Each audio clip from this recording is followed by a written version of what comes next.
Service central accident, bonsoir. Paris, 21h25. Tu peux m'expliquer en 2 secondes les circonstances, s'il te plaît? Donc ça serait une mère de famille, déposait dans son coffre une valise. Elle était piéton à ce moment-là, se fait percuter par un véhicule qui arrive. Ouais, qui arrivait à grande D'accord. vitesse. Et qu'il a coincé. Qui l'a traîné sur plusieurs mètres avant de prendre la fuite. Avant de prendre la fuite? Ouais. On maintient le lieu en l'état, on va sur place, on va sur l'accident. Alors attends, parce que... On va pas épiloguer 3 heures sur l'accident, on se saisit, on prend l'affaire. Alors, donc tu me dis, avec les graves, un piéton, on va considérer que c'est un piéton heurté et renversé. Hein. Est-ce que tu as des témoins sur place? Il y en a probablement, je peux pas te dire. D'accord. Je vais prendre le gilet pare-balles parce que si on part sur une interpelle, si on a... Rappelle le commissariat, tu demandes si un appel général a été lancé. Le temps est compté pour ces policiers spécialisés. Témoins, traces, indices, rien ne doit disparaître. Place de la Nation, angle Bouvines.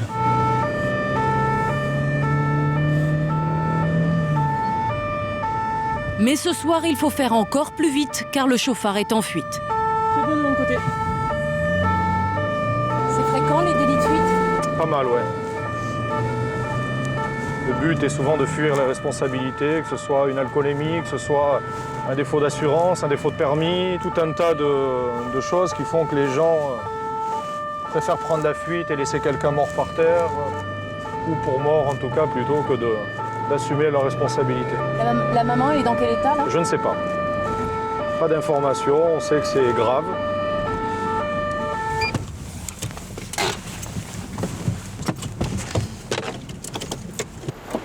Quand les policiers du SCA, du service central accident, sont saisis, c'est forcément grave.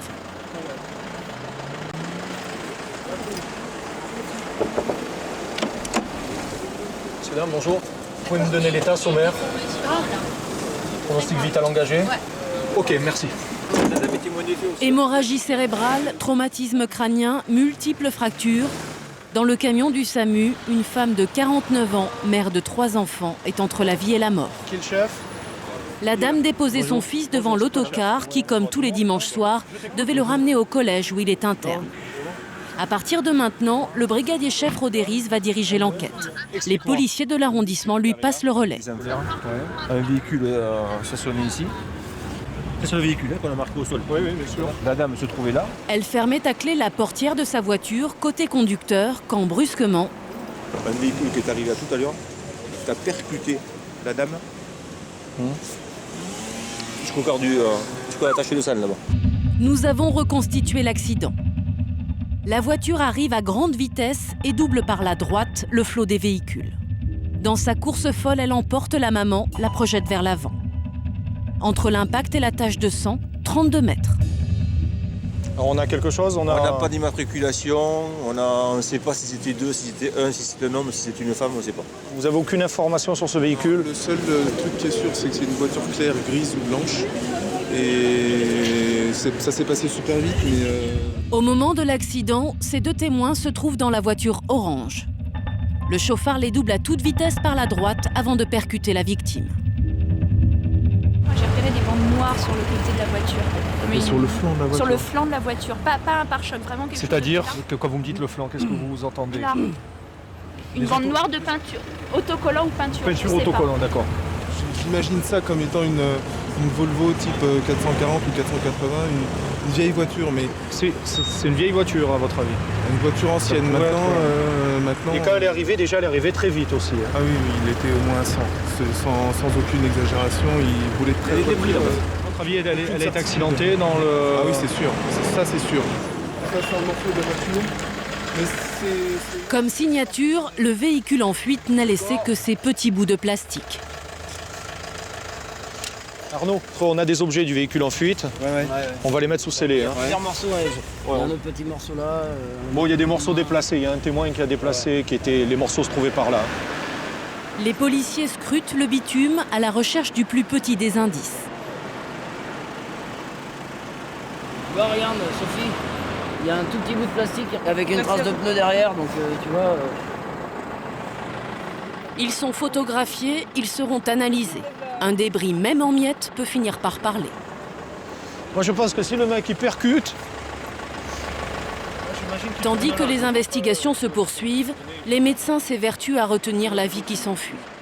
Le fil est si fragile qu'une heure après le choc, la victime n'est toujours pas transportable. Son mari arrive sur les lieux, mais il n'est pas autorisé à la voir. Monsieur, vous voulez aller dans un camion pour vous tenir au chaud, là, dans un camion... Pour l'instant, c'est pas possible. C'est pas possible. Venez avec nous dans le camion de police. On va vous mettre au chaud. Mais vous êtes sûr? D'accord. Est-ce qu'on a des caméras ici? Il faut qu'on demande s'il y a des caméras sur la place de la Nation. Une caméra surveille en permanence la place de la Nation. Elle a peut-être filmé l'accident. Pendant une petite minute, le mari peut voir sa femme.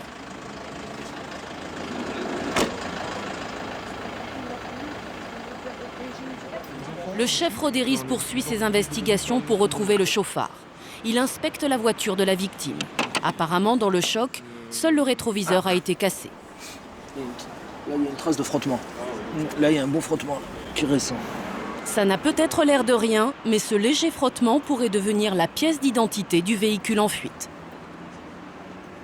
On a trouvé une trace de peinture ou de frottement sur le véhicule. On va le protéger, on va demander à l'identité judiciaire de faire des prélèvements. Il y a des marques de véhicules qui ont tel type de peinture, donc voir tout ce qu'on peut retrouver à partir des traces qu'on... Il y a des caméras sur la place? Là, il n'y a pas de caméra qui enregistre, il n'y a que des caméras qui filment mais qui n'enregistrent pas. Donc rien n'a été vu à ce stade, mais on va voir, on va demander à l'état-major entre la place de la Nation s'il y a quelque chose de spécial qui a été remarqué par rapport à la conduite d'un véhicule. Mais c'est une aiguille d'une meule de foin là, à ce niveau-là. Mais toutes les enquêtes commencent comme ça souvent. Et maintenant, tout ce qu'on espère, c'est que ça se passe le mieux possible pour madame. 2 heures après l'accident, les médecins décident que la victime est enfin transportable. Mais son état est toujours critique. En un mot, elle va pas bien, elle a eu un énorme traumatisme. On Elle va pas très bien. Voilà.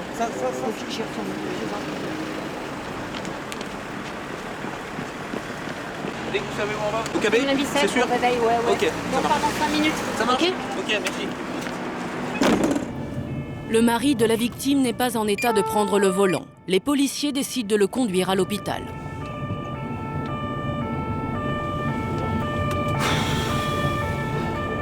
Vous avez pu la voir un petit peu? Oui, mais je sais pas si... On n'entend pas, rien.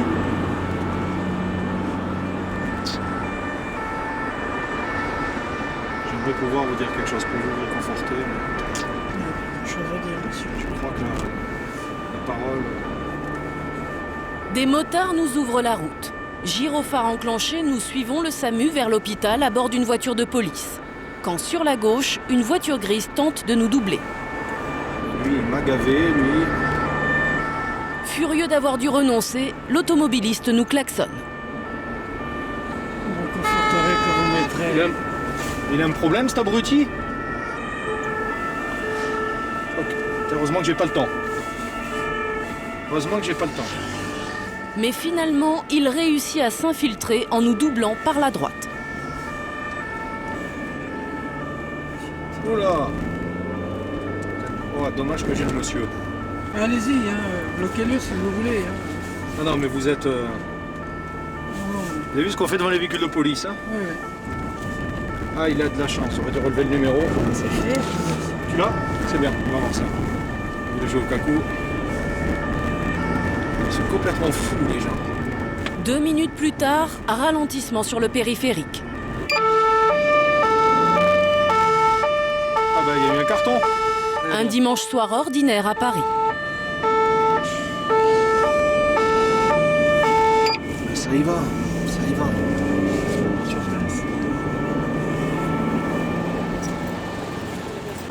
Venez, monsieur. La victime est admise en réanimation au Kremlin-Bicêtre. Si elle survit, elle ne quittera pas l'hôpital avant de longs mois. Oui. Maman a eu un accident. Maman a eu un accident. Pour les policiers du SCA, la course contre la montre continue. Moi, je compte sur 48 heures, en général. Si au bout de 48 heures, vous n'avez pas de piste? Les chances s'amoindrissent automatiquement. Mais dans les 48 heures, on a encore des chances de trouver. Que ce soit un appel à témoins, même par voie de presse, demain, qui peut être lancé. Toutes les pistes sont de toute façon utilisées. On ne peut pas se permettre de dire On ne va pas faire ça parce que ça mènera à rien. On le fait, on verra ce que ça amènera. Et malheureusement, il y a des délits de fuite qui n'amènent pas à l'identification de l'auteur. Je crois que c'est aux urgences. C'est bon, monsieur, ça se stabilise. Ça se stabilise. Quand le médecin vient de me le dire, c'est mieux qu'au départ.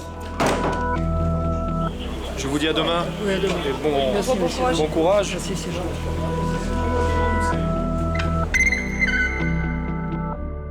Les auditions des premiers témoins ont duré tard dans la nuit. Le lendemain, quand le brigadier chef Rodériz reprend son service, la famille de la victime est déjà là. Monsieur, vous êtes tous ensemble? Oui. Moi, je suis un ami, le fils. Un ami très, Bonjour. un ami très proche, Comment va votre femme? toujours dans le coma. Qu'on a provoqué ou... Les deux. Il y a un mieux, il n'y a pas de mieux? Pour l'instant, il n'y a pas de mieux. Je crois qu'ils l'ont opéré hier soir, non? On peut rester mieux, oui. L'hématome s'est résorbé ou... Non, pas encore. Pas encore. Je vais me préparer, je vous reçois après, d'accord? Pour l'enquête, l'audition qui va suivre est peut-être décisive. Le policier va entendre le fils de la victime âgé de 15 ans. Il n'était qu'à quelques mètres de sa mère au moment de l'accident. Vous avez été témoin oculaire de l'accident dont votre mère était la victime, c'est ça? Malheureusement. Vous avez 15 ans, hein, c'est des moments où vous voulez vous arrêter ou prendre l'air, vous le dites. Alors on va commencer d'abord de façon chronologique.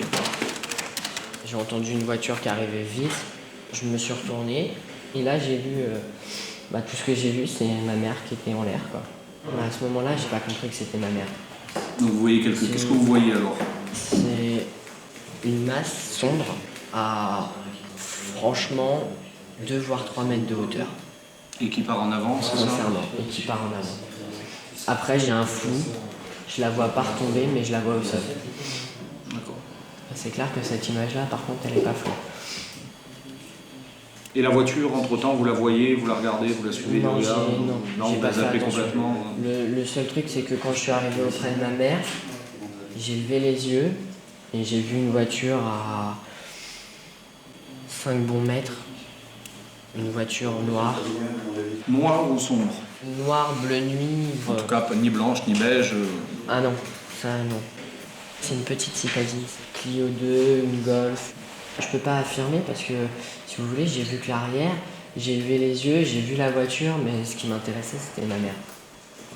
Sous le choc, Benoît n'a pas bien regardé la voiture. Sa description est vague, les premiers témoins la voyaient claire, lui l'a décrit petite et sombre.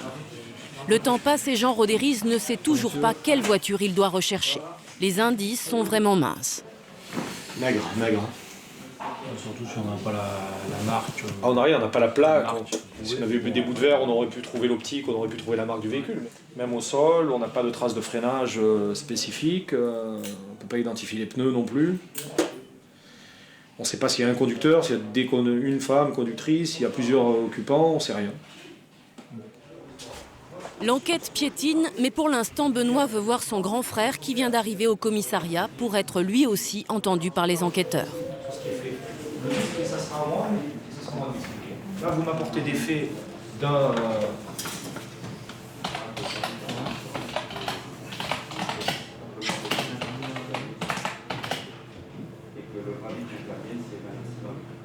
Je souhaite qu'on le trouve et qu'il paye. Et qu'il paye parce que c'est pas normal que les gens sur la route ils fassent n'importe quoi. C'est pas normal qu'il y a des mecs qui prennent la voiture sans faire attention, qui ne pensent qu'à eux. Et ce mec-là, je suis sûr, il a rien. Ce mec-là, il n'a rien, sa voiture n'a quasiment rien. Mais en attendant, ma mère, elle est à l'hosto. Elle est en réanimation et on ne sait pas si elle va se réveiller. Ça, je trouve pas ça normal. Je veux qu'il sache ce qu'il a fait. Je veux qu'il sache qu'il a certainement gâché la vie à ma maman pour très longtemps. Si elle s'en sort sans problème, parce que mine de rien, le cerveau il a été touché, on n'est pas sûr qu'elle se... Même si elle se réveille, qu'elle se réveille bien, tant mieux. Mais si elle finit en légumes...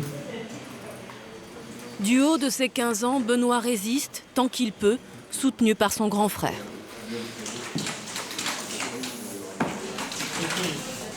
Oh, j'ai trop tôt. Elle n'est pas partie encore. Elle n'est pas partie encore, maman, elle est là. Hein?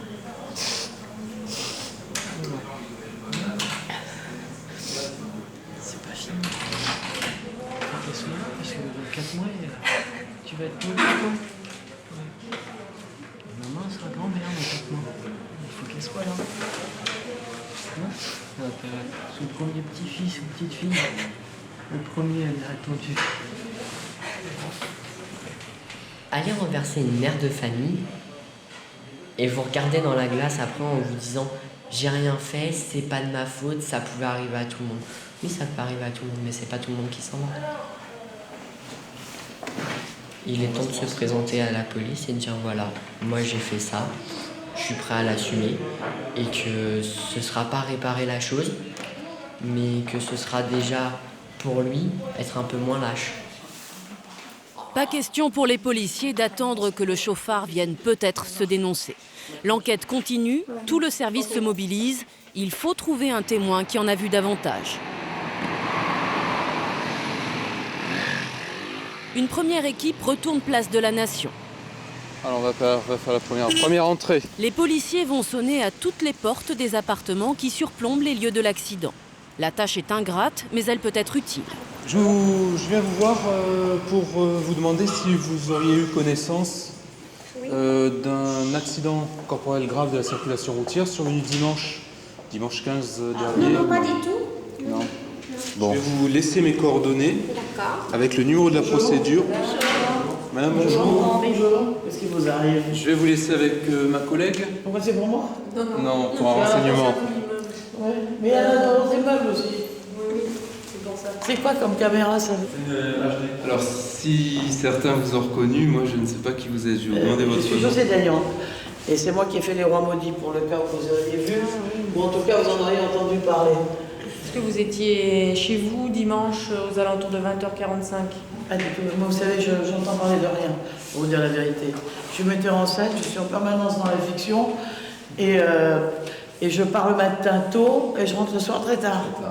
Donc, Mais c'est vrai. C'est un accident grave? C'est un accident grave, oui. Pourtant j'étais là. Avec des morts, des blessés? Avec une personne... Au même moment, à 1 heure de Paris, une deuxième équipe raccompagne Benoît, le fils de la victime, à son internat. Plusieurs dizaines d'élèves étaient présents la veille, place de la Nation.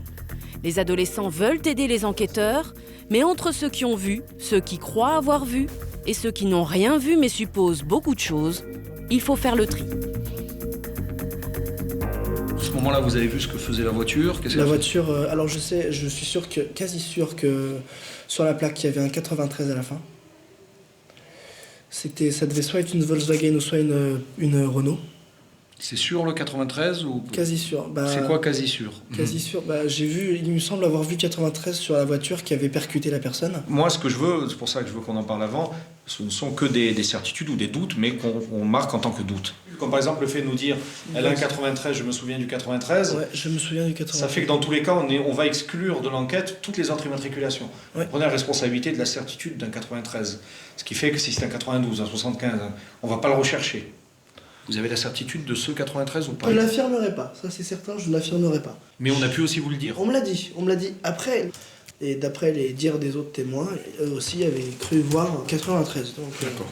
Pour vous, la voiture... est bleue, marine, et je pense que toutes les personnes que vous allez interroger vous diront la même chose. Parce que nous, on a des témoins qui la voient grise. Grise?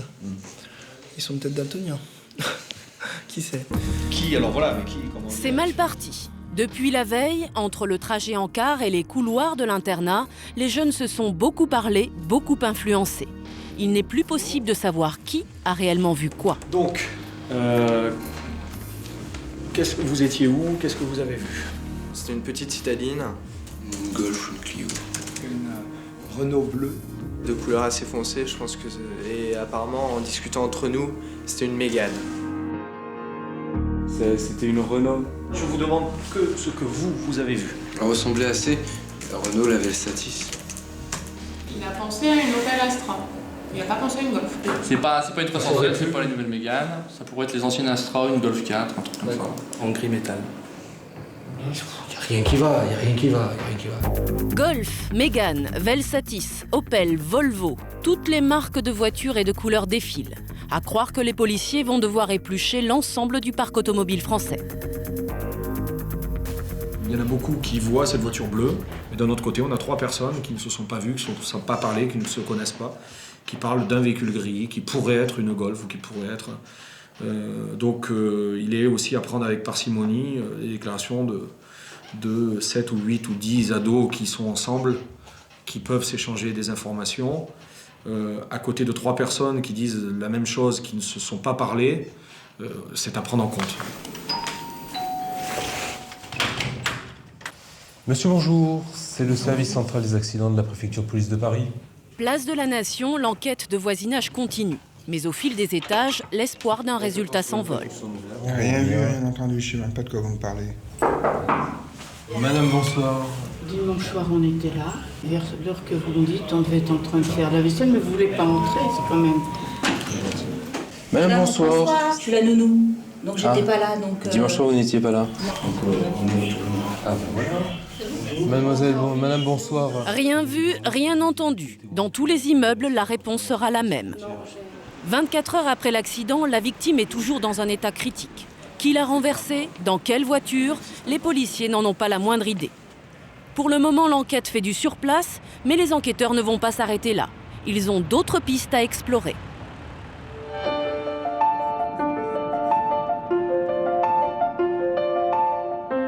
Mylène est une miraculée. Il y a 10 mois, un accident lui a fait frôler la mort de très près. Mylène a 20 ans, elle vit près de Bourg-en-Bresse, dans la région lyonnaise.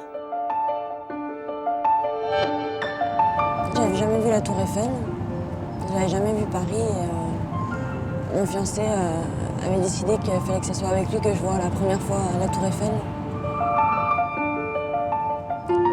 On était partis à 5h du matin. Donc on avait préparé la veille les plans, des endroits où on allait voir, visiter.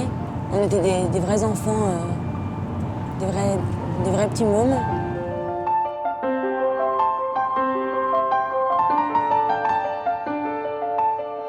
Et là, à ma grande joie, j'ai vu le panneau de la Tour Eiffel. J'étais toute excitée, j'étais toute contente. Alors il me disait que j'allais bientôt la voir.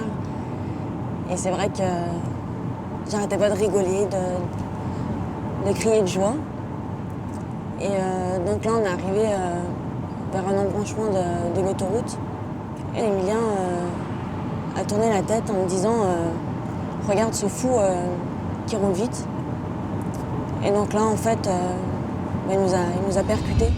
Mylène et Emilien roulent normalement sur la voie de droite quand un conducteur lancé à 177 km/h leur coupe la route en les doublant.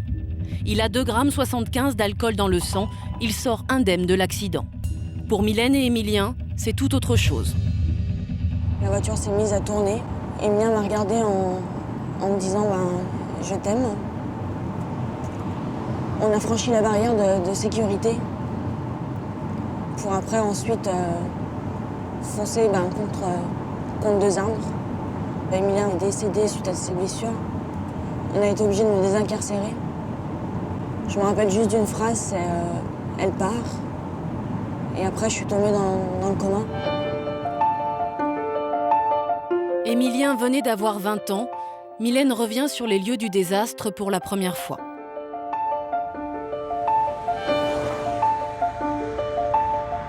Moi, Emilien, il est resté là. Enfin, on s'est séparés ici, on est partis chacun de notre côté. Moi à l'hôpital, lui à la pompe funèbre.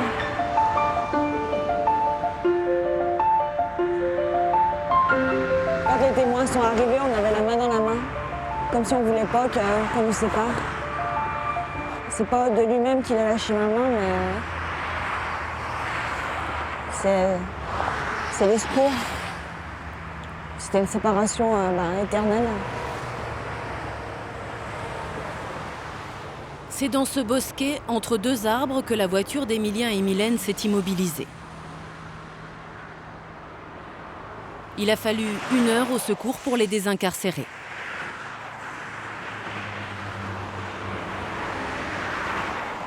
Je sais que c'est bête, mais j'aimerais retrouver des objets.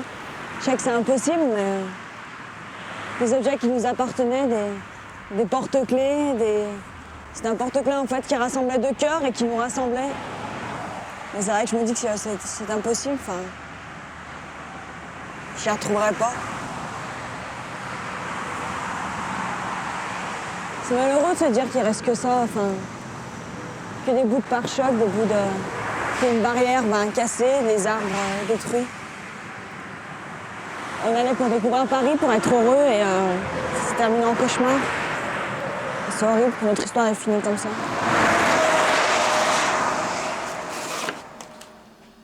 Mylène s'est réveillée après 12 jours de coma. Quand au bout de 2 mois, elle quitte l'hôpital, son bras gauche est paralysé. Elle passera 1 mois et demi en centre de rééducation à tenter de récupérer l'usage partiel de son bras gauche. Je fais tout d'une main, parce que si je fais de l'autre main, en fait, il y a des catastrophes. Soit ça tombe, soit... Là, ça va, c'est de l'eau froide, mais si c'est de l'eau chaude, ça tombe sur ma main, et comme j'ai pas de sensibilité, je me brûle. Au niveau du gaz, c'est un peu pareil. Je peux pas le tourner avec la main, j'y arrive pas. Sinon, pour manger, j'évite de me faire trop de viande ou trop de... parce que je peux pas y couper. Je cache mon handicap au maximum. Je veux pas qu'on s'aperçoive que je suis handicapée. Juste ce mot, ça me frustre. Le mot handicapé. Non, je veux pas. Je veux pas. Je veux pas dépendre des autres, je veux pas qu'on me plaigne. Je me dis que moi, c'est un bras et mon fiancé, c'est la vie qu'il a perdue. Donc, au fond, c'est vrai que j'ai eu de la chance et cette chance, je la maudis parce que j'aurais voulu qu'il y ait un peu de chance pour Emilien, que la chance se partage en deux. Cérémonie du 11 novembre à Césaria, près de Bourg-en-Bresse. Dans ce village, Mylène était pompier volontaire.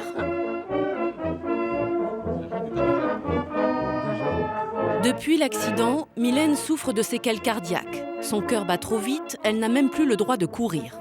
Entre son bras et son cœur qui s'emballe, Mylène a dû renoncer à sa passion, à sa vocation. Pompier volontaire au secours des autres, pendant 2 ans, elle est intervenue sur des dizaines d'incendies et d'accidents de la route.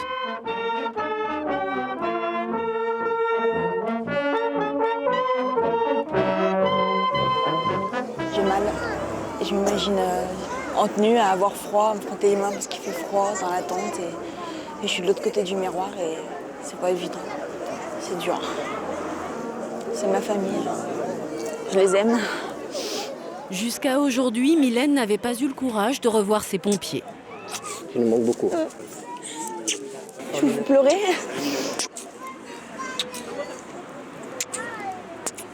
Mylène, Vous êtes bien beau, hein? on sera encore plus gros si t'es avec nous. Ça va, Mylène? Mylène devait passer le concours de pompier professionnel. Forcée de renoncer, elle prépare aujourd'hui une école d'infirmière. Je voudrais bien faire un pompier, puis si j'y arrive pas, je vais partir dans l'humanitaire, en Afrique. Ah ouais.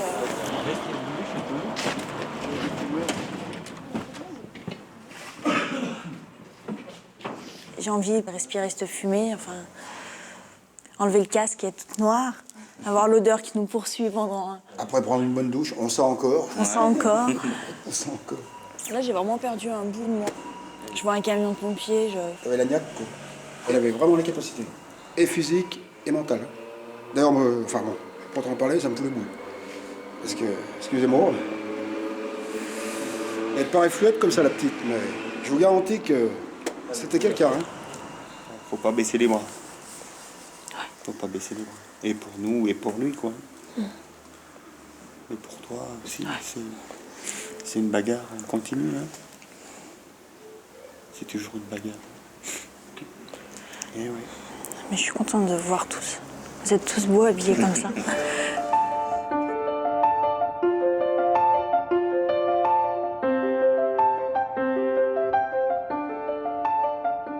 L'accident a emporté la santé, le métier et l'amoureux de Mylène.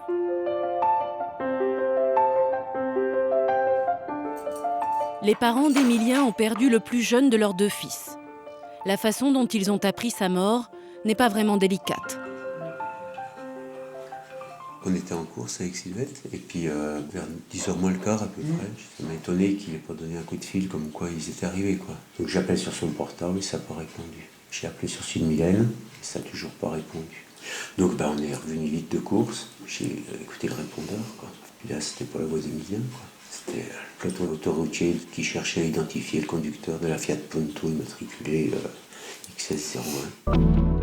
Ce message, ils l'ont partiellement conservé. Aujourd'hui, à 9h52. Bonjour, le peloton autoroute. On cherche à identifier le conducteur d'un véhicule Fiat Punto XS01. message poursuivait en disant « victime d'un accident sur l'autoroute », de les rappeler rapidement. On aurait été dans un petit pays, je pense que c'est le maire qui se déplace. Mais là, on est à 500 mètres de la gendarmerie, 500 mètres de la police municipale, 500 mètres de la police nationale, et personne ne se déplace.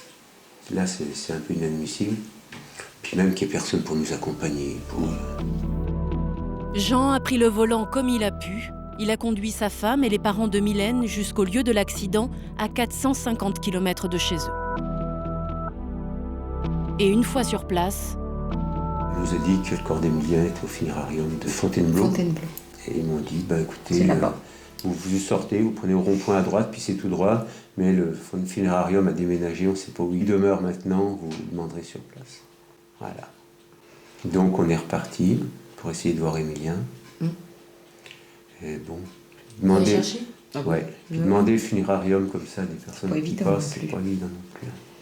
Sachant que vous n'allez pas en touriste, je veux dire, vous allez voir votre fils qui est là-bas, c'est pas facile. C'est après coup quand je dis comment on a pu tenir le choc. C'est maintenant, moi, je me dis que la haine, elle est venue parce qu'on dit c'est pas normal qu'on ait pu nous accueillir comme ça, nous aider. Il n'y a eu aucune aide, il n'y a eu rien eu. C'est vrai qu'on est tellement dans la détresse que on agit un peu comme des automates. Ah des automates, on pense à rien. Et vous vous êtes senti abandonné? Ah complètement. Complètement. Une solitude qui dure et une vie qui bascule. L'accident pour les victimes, c'est d'abord la douleur, mais c'est aussi des problèmes financiers et des tracas administratifs. Quand Mylène est sortie de l'hôpital, la seule personne qui s'est présentée à elle, c'est l'assureur de la voiture. L'assurance est venue me voir pour me dire qu'il fallait que je prenne un avocat. Et c'est vrai qu'il m'a dit que l'avocat, il fallait que je le prenne soit avec son assurance, ou sinon j'allais devoir payer de ma poche un avocat, en sachant que je ne travaille pas. Donc ça me paraît difficile. Donc pour moi, le choix était vite fait. L'avocat de Mylène est donc celui de l'assurance. En 10 mois, elle l'a vu une fois pendant une demi-heure et elle a dû faire 500 km pour le rencontrer. À moins de 2 semaines du procès, toujours aucune nouvelle de cet avocat. Sa sœur, inquiète, a pris rendez-vous avec un avocat proche de chez elle qui gère fréquemment ce genre d'affaires. Bonjour, entrez, je vous en prie. Ah, à gauche. L'entretien va durer plus de 2 heures. Et puis on va regarder tout ça. Ce qui est urgent à mettre en place, c'est surtout une aide, c'est-à-dire qu'elle sente qu'elle n'est plus toute seule dans son combat contre les compagnies d'assurance, dans son combat contre le prévenu. Elle a déjà subi un très gros traumatisme et elle est obligée d'essayer de se dépêtrer toute seule dans une procédure judiciaire avec, au bout d'une dizaine de mois, une citation devant le tribunal qui tombe pour dans 10 jours, dans 15 jours, et on ne sait pas ce qu'il faut faire. Mon sentiment, c'est d'être soulagée. C'est un gros poids qui s'enlève, parce que c'est vrai que le procès approche et j'appréhende énormément. Et c'est vrai que là, d'avoir pu parler, et je me suis sentie comprise et on nous a éclairés sur plein de choses. Enfin, c'est vrai que là, ça fait plaisir.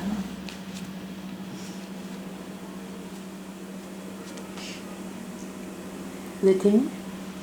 Non, mais c'est toujours avoir cette impression de se battre, quoi. Alors que Mylène, elle est victime et c'est toujours elle de se battre pour avoir des renseignements à droite, à gauche, pour savoir comment ça va se passer, pour... je sais pas, moi je trouve ça vraiment compliqué, quoi. Enfin, c'est vraiment injuste.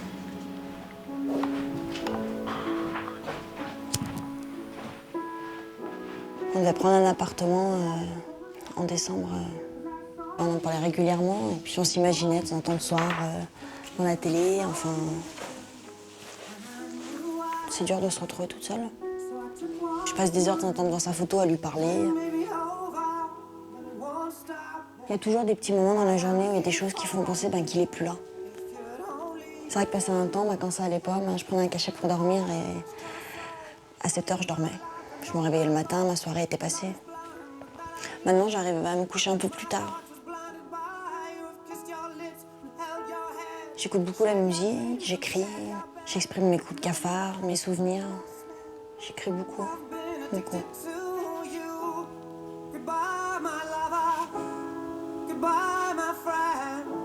À toi toi seule, j'étais ta crevette. À tes yeux, j'étais parfaite. Tu rêvais que mon ventre devienne rond, et aujourd'hui, ton âme s'est envolée vers l'horizon. Quel est cet homme qui t'a enlevé la vie? Nos mains se sont séparées. Mes cauchemars à moi ne sont pas éphémères. Pour garder en nous nos instants magiques. Toi là-haut qui me surveille, emmène-moi envoler au soleil. Demain matin, Mylène va quitter son abri perché dans la montagne, refaire la route à l'envers jusqu'à Melun, près de Paris, et assister au procès du chauffard. Retour à Paris au service central accident. Nous sommes mardi, 2 jours après le délit de fuite de la place de la Nation. La maman, grièvement blessée, est toujours dans un état critique. Quant au chauffard qui l'a fauché, il est encore dans la nature. Ces 3 policiers sont désormais chargés de l'enquête. Pour identifier le chauffard, ils vont explorer une nouvelle piste. Les petits bouts de plastique tombés du véhicule en fuite. Là, il y en a 6. Ça, c'est les morceaux. Sur le côté de 1 6. Le meilleur moyen de savoir à quelle marque de voiture ils appartiennent, c'est de demander à un carrossier. Ils essayent de savoir à quelle voiture ça pourrait appartenir, ça. Oh, bon, alors là... Ça m'étonne. Vous avez pas réussi à trouver une petite inscription d'un logo Fiat, un machin, un Peugeot, un... Il y a des RRZ. Où c'est que vous avez vu ça? Sur cette pièce-ci. Tu sais, du R comme ça, t'as pas d'une bagnole, une anglaise, un truc comme ça. Tu sais, right, left. Ou une Honda, une japonaise ou un truc comme ça. Oui, c'est un peu de rover. Un rover, hein? Ouais, parce que souvent quand il y a marqué comme ça, avec des R, des right, left... Ça ressemble un peu, ça. Mais vu la forme qu'il y en a, mais là, ouais. Je crois que c'est plutôt rover, ça. Les 200 et quelques, là, les anciennes. Vous pourriez faire, vous avez la possibilité de faire ça.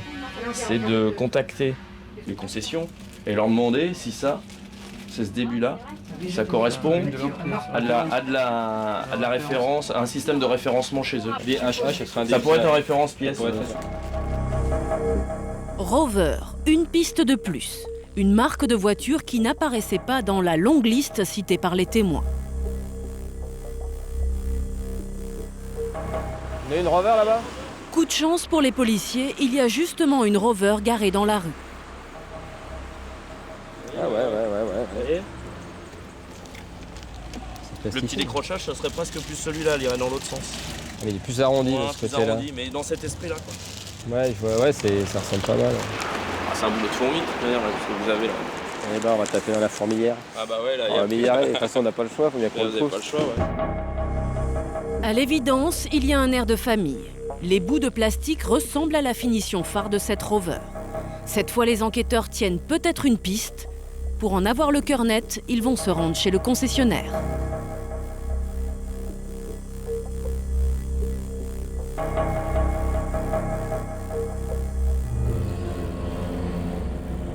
Et grâce à ces quelques lettres, à ce bout de référence sur un morceau de plastique, ils connaissent enfin l'identité de la voiture. Ça va soit sur la Rover 200, soit sur la Rover. Et quelle année on peut viser? Sur quelle période? 96, parce qu'il y a eu des séries qui ont été jusqu'à 96. Je pense que là, ce sont des éléments matériels qui sont sérieux, sur lesquels on peut s'appuyer. À partir de là, on peut continuer sur cette piste. Enfin une certitude, c'est donc une Rover qui a percuté la mère de famille. Reste à savoir laquelle, car si les débris ont parlé, ils ne disent pas tout. Ce serait ça, mais c'est ça. Et la 400, c'est le même modèle que ça? Ouais. Les policiers vont maintenant interroger leurs fichiers pour savoir combien de voitures de ce type ont été commercialisées entre 1992 et 1996. Bon, on a du boulot, parce que sur le plan national, on a déjà plus de 88 000 qui correspondent déjà au profil. Donc on va resserrer quand même. Alors en plus, Paris, petite couronne, à peu près 8 000 véhicules. C'est mieux que 88 000. On va déjà s'atteler sur les 8 000. Ça fait un paquet. Donc on va rechercher maintenant ceux qui ont pu être signalés volés à partir de la date de l'accident. Pour resserrer encore. Parce qu'on peut supposer que ça va être le moyen de défense. Si la personne sait qu'on avait pu identifier son véhicule, la première chose qu'elle va faire, elle va déclarer le vol. C'est un peu une façon de se... C'est pas moi, on m'a volé mon véhicule.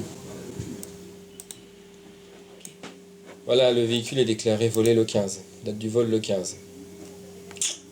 donc la date du jour de l'accident. Un véhicule dans le 93, donc déjà ça reste dans la région parisienne. Véhicule Rover 200, couleur blanche. Là, on commence à tenir une piste vraiment très intéressante. Apparemment, le vol a eu lieu sur le 20. Sur le 20 Oui. Le 20, c'est le 20e arrondissement de Paris, tout près de la place de la Nation. Mais ce n'est pas tout. Sur la plainte, on peut lire que le vol a eu lieu entre 22h et 23h30, c'est-à-dire plus d'1 heure après l'accident. Les policiers décident d'interroger sur le champ le propriétaire du véhicule. On va regarder à proximité du domicile de la personne qui s'est fait voler son véhicule si par hasard la voiture n'est pas dans le coin, la Rover. Donc à partir de là, on fait les parkings de voies adjacentes et ensuite, par contre, petite prise de contact avec lui. Mais d'abord, on réfléchira bien si c'est judicieux ou pas. Si le propriétaire a inventé cette histoire de vol, les policiers n'excluent pas que la Rover soit tout simplement stationnée devant son domicile. La Rover, là. Non, c'est une... Non, c'est pas l'immatriculation. J'ai jeté un petit coup d'œil avant parce que c'est le Rover, la rouge là-bas, non? Ah oui. Ouais. Bon, elle est rouge. Ça, c'est une grosse, une 600. Rien sur les parkings, les policiers vont sonner chez le propriétaire de la Rover. C'est ton frère qui l'a conduit en fait. Elle est de quelle couleur? Blanche. Elle est blanche avec du plastique gris sur le côté, tout autre chose comme ça. Mais alors, elle était belle, la voiture ou... Non. Elle n'était pas cabossée. C'est une vieille, mais la carrosserie, elle est bonne. Elle est bien, il n'y a pas de choc, il n'y a pas de rayures, il n'y a rien. Les policiers apprennent que c'est le fils âgé de 23 ans qui conduisait la voiture quand ce soir-là... Il a perdu les clés, il est revenu prendre les clés. Et quand il est arrivé? Et quand il est retourné, il me dit il n'y a plus de voiture. Et il était où quand il a... Il était à Paris. Il était à Paris et il ne sait pas où il les a perdus, il ne sait pas comment il les a perdus. Je ne sais pas. Je Voilà. ne sais pas comment je les ai perdus. Vous voulez le rencontrer? Il n'est pas là? Il est Non, sorti. il est sorti là. Par contre, pour demain par exemple. Il peut passer chez nous demain? Oui, je pense. Pour l'instant, on pense que les parents sont de bonne foi. On va quand même le convoquer demain pour connaître un peu les circonstances du vol, puis voir un petit peu si c'est cohérent, comment il a perdu ses clés. Les policiers n'ont plus qu'à patienter jusqu'au lendemain pour entendre le jeune conducteur de la Rover volée. Vendredi matin, 5 jours après l'accident, les policiers attendent le jeune homme quand le téléphone sonne. La Rover volée vient d'être retrouvée et elle est accidentée. Les dégâts précis? Pare-brise brisé, côté quoi? Pare-brise avant, complètement brisé. La voiture qu'on cherchait. Et il y a un choc avant-droit? Clignotant avant-droit arraché, capot enfoncé. Il y a un enfoncement avec de la peinture rouge. Arrière droit? De la peinture rouge, la même couleur que la voiture de la victime. Et à l'avant? Eh ben, la peinture rouge, la voiture même. Il faudrait vraiment garder le véhicule en état. Que les collègues ne touchent pas le véhicule. D'accord. C'est une option, oui. Ah non, c'est le plus gros. Vous voyez pas la voie du plus gros? Ah bah oui. Ah bah, je le connais. J'ai déjà vu. Le pare-brise, ils l'ont enlevé. La Rover a été abandonnée sur un parking de supermarché. Les ouvriers d'un chantier voisin ont remarqué sa présence dès le lundi matin, seulement quelques heures après l'accident de la place de la Nation. Sur la carrosserie, il n'y a pas l'air d'avoir grand-chose au niveau choc. On voit bien qu'il y a un choc à l'avant et sur le capot avant, mais pour pouvoir identifier avec quoi ça a frappé, j'en sais rien. Le camion est surgourbé. J'ai l'impression qu'ils ont bousillé le pare-brise pour pas qu'on puisse retrouver des traces sur le pare-brise. Pour les policiers, ce n'est pas le choc qui a pulvérisé ce pare-brise, sans quoi on aurait retrouvé le verre à l'intérieur de l'habitacle. Le chauffard a sans doute retiré le pare-brise volontairement pour effacer des preuves. On aurait pu découvrir éventuellement au niveau de l'impact avec la tête de la victime, si on des cheveux ou des choses comme ça, pour encore faire le lien. De ce côté, donc la trace rouge, qui pourrait être une trace provenant du contact avec le véhicule de la dame qui avait un véhicule rouge. Voilà. Cette peinture rouge va être prélevée, analysée et comparée en laboratoire. Enfin, les policiers sortent leur atout, les baguettes en plastique. Ça doit être celle-là, toi ici, elle est là. Ça irait là? Ouais. Ça va. Non, normalement, ça irait là.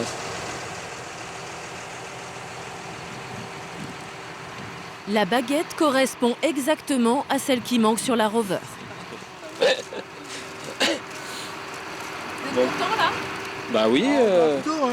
Maintenant on a le véhicule, il faudra savoir qui le conduirait. Qui le conduit? Pas le chauffeur maintenant. Si on a le conducteur, il y aura des poursuites. Au moins pour la victime, pour qu'elle ait la famille et qu'il y ait quelque chose derrière. C'est le plus important. Parmi tous les témoins, une jeune femme avait vu juste. Berline de couleur claire, blanche ou beige, avec des bandes noires sur le côté. La Rover va maintenant être passée au peigne fin pour tenter de découvrir de nouveaux indices. Au commissariat, les policiers attendent toujours le jeune conducteur de la Rover. Il devait se présenter à 10h, puis à 15h30. 2 fois, il fait faux bond. Il est 19h quand il arrive enfin, accompagné d'un copain.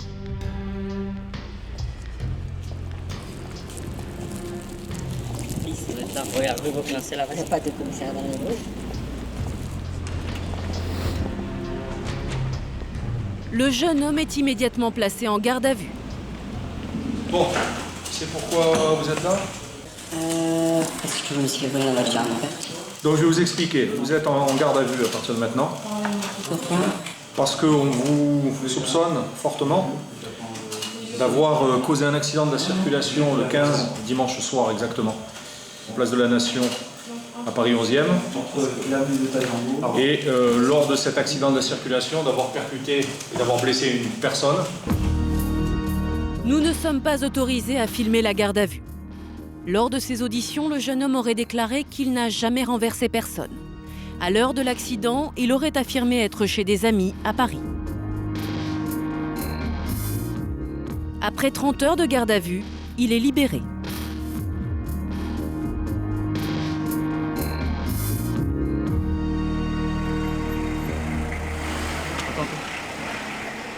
À sa sortie, nous tentons de le questionner.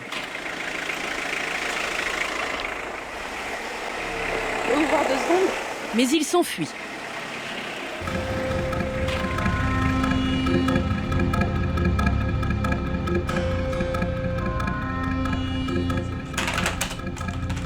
Il est libre, mais les policiers poursuivent leurs investigations. Pendant 1 semaine, ils cherchent à vérifier ou à faire tomber son alibi.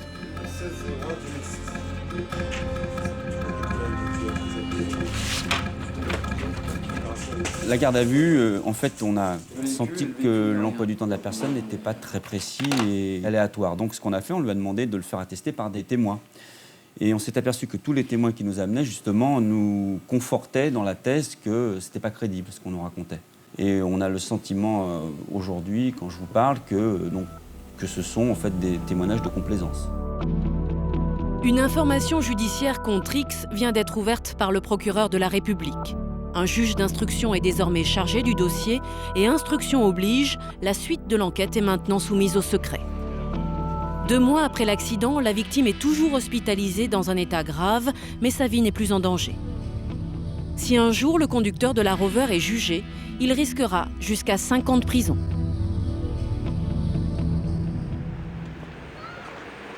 Jour de procès au tribunal correctionnel de Melun. Mylène va faire face à celui qui a détruit sa vie. Quasiment 1 an, jour pour jour, après l'accident qui lui a fait frôler la mort et qui a emporté la vie d'Emilien, son fiancé, Mylène, sa famille et les parents d'Emilien arrivent soudés au tribunal. Ils attendent que justice soit rendue.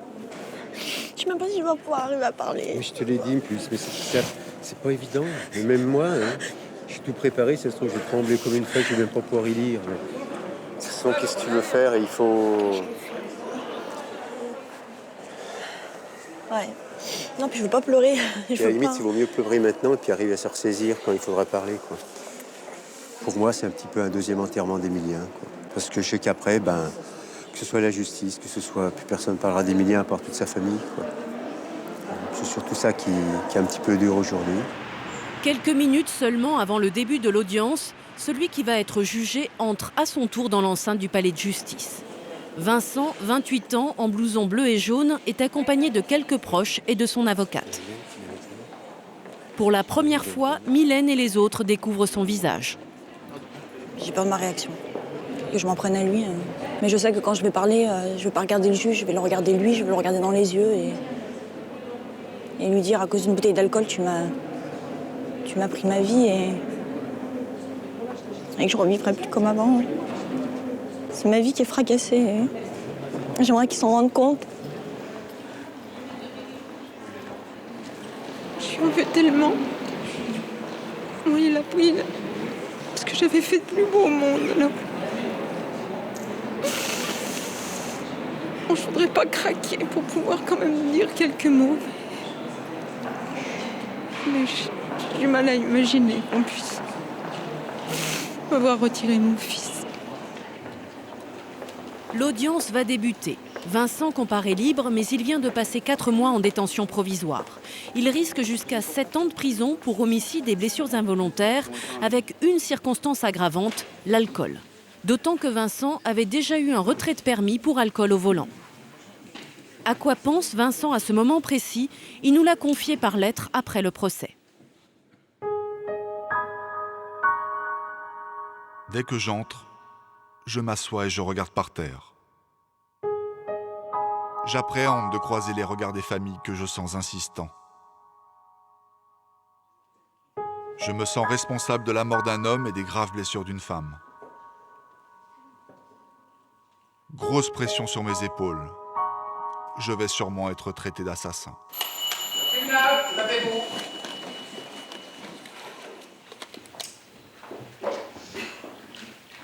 Voilà, l'audience correctionnelle est ouverte, vous pouvez vous asseoir.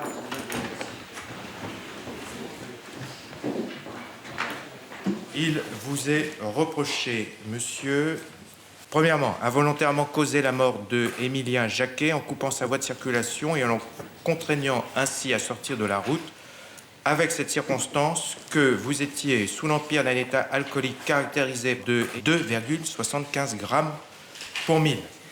Vous acceptez de répondre aujourd'hui de ces faits? Oui. 2,75 grammes alors? Qu'est-ce qui vous a amené dans cet état-là un matin à 8 heures? Je suis rentré du travail la veille au soir, vers 20h. J'étais en déprime, je crois que j'étais pas bien, donc j'ai commencé à boire un verre, et puis deux, et puis... Quoi comme alcool? Du whisky. Vous avez estimé votre consommation à quoi à peu près? Pratiquement une bouteille. Une bouteille? Pratiquement. Vous êtes couché à quelle heure? Je me suis couché, il me semble, vers 1h du matin à peu près. Vous avez dit au juge d'instruction 3h du matin. Donc peu de temps avant d'aller vous coucher. On est à des taux qui dépassent largement les 3 grammes. 3 grammes 20, 30, même au-delà. Et vous êtes levé à quelle heure? Je me souviens plus, 6h30 ou 6h15, il me semble. Vous vous sentiez comment en vous réveillant le matin? Je me sentais normal, entre guillemets. Je me sentais pas alcoolisé, en tout cas. Comment pouvez-vous l'expliquer? Parce que de fait, vous ne pouviez pas être bien avec ce taux-là. Je pense que c'est le phénomène d'accoutumance, quoi. Je vois que cette explication-là.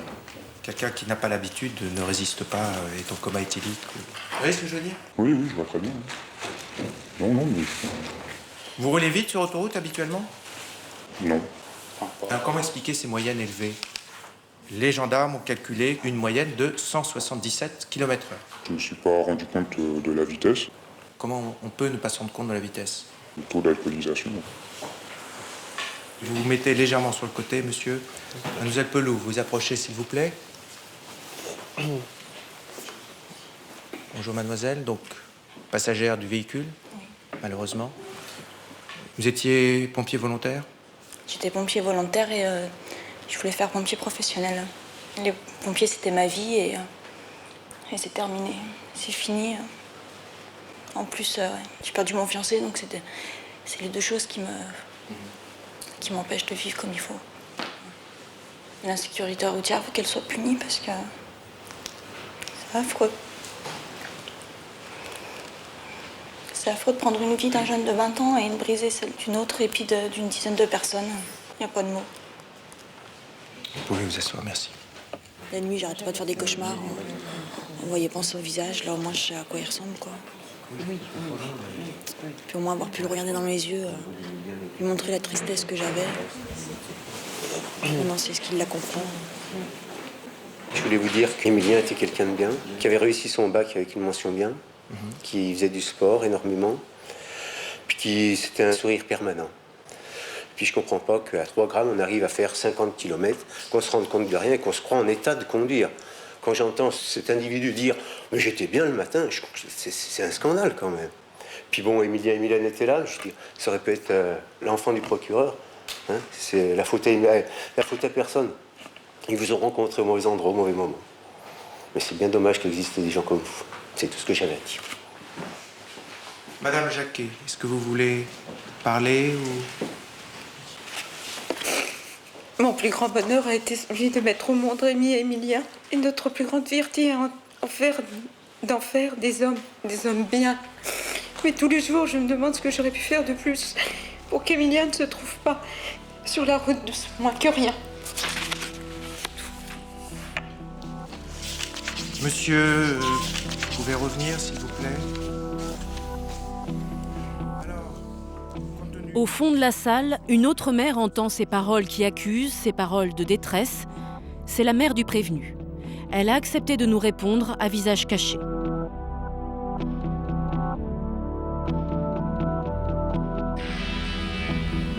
Elles m'ont beaucoup touchée, de voir leur détresse, de voir que cette femme, elle avait sa vie brisée, quoi. Moi, j'arrive pas du tout à me mettre dans l'idée que si j'avais perdu mon fils, comment est-ce que j'aurais pu réagir. J'ai beaucoup de mal à imaginer comment on peut vivre avec ça.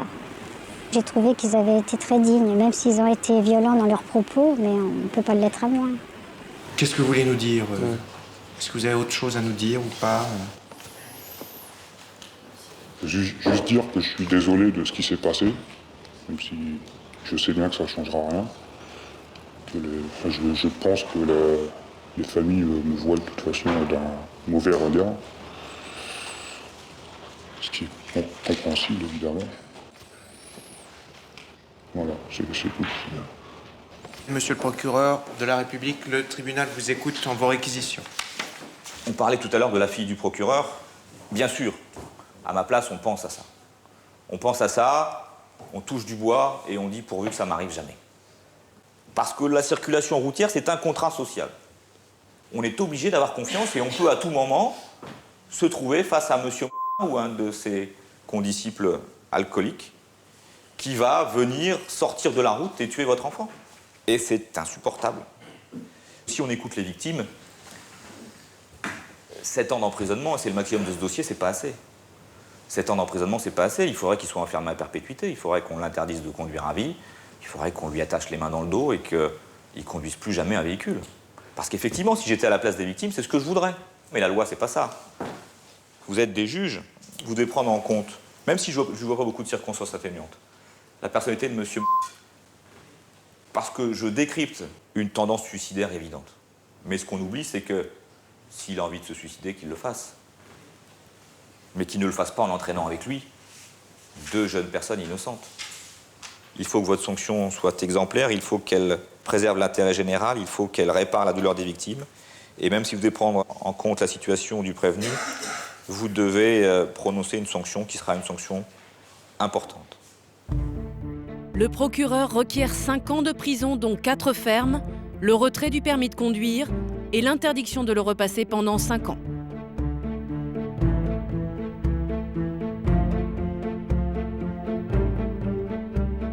L'audience est suspendue quelques courtes minutes. Levez-vous.